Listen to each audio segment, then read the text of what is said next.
যুক্ত হয়েছে, যেই বাসটিকে কিন্তু মাসুদ বডি বিল্ডার্সই তৈরি করেছে এবং এই বাসের পেইন্ট স্কিমে আপনারা একটা ডিফারেন্ট পেইন্ট স্কিম দেখতে পারবেন। পেইন্টের ব্যাপারে আমি স্পেশালিটি বলবো, যেহেতু অ্যাশ কালার রয়েছে এবং কিছুটা লাইট এবং ডিপ কালারের মিশ্রণ এখানে রয়েছে এবং গ্রাফিক্সটাও সুন্দর, এই বাসের পেইন্টটা কিন্তু একটা লং টাইম স্টে করবে এবং ইসলাম বাসের যে পেইন্টটা সেটাও কিন্তু বেশ সুন্দর এবং বাংলাদেশের জন্য একটি কমন পেইন্ট বলা যায়।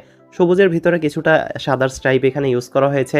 মাসুদ বডি বিল্ডার্স যদি এক নজরে আপনারা দেখতে চান, এটা অবস্থিত আমিনবাজারে। আমিনবাজারের যে লোকাল লেনটা আছে সেটার একদম শেষ মাথায় কিন্তু মাসুদ বডি বিল্ডার্সটি অবস্থিত।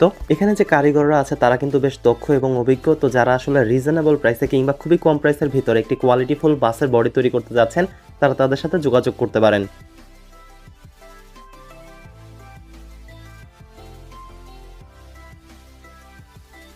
ব্যাকের কথায় আসলে এখানে আপনারা ভার্সন 2024 দেখতে পারবেন। ফাতেমা লাইনের একটা ট্যাগ দেওয়া আছে। হিনোর লোগো থাকলেও মূলত একটা লেল্যান্ড বাস, যেটা বাংলাদেশের নন এসি সেক্টর আসলে খুবই কমন একটা সিনারিও। গ্যারেজে আলাদা করে একটা অফিস এনভায়রনমেন্ট দেওয়া আছে।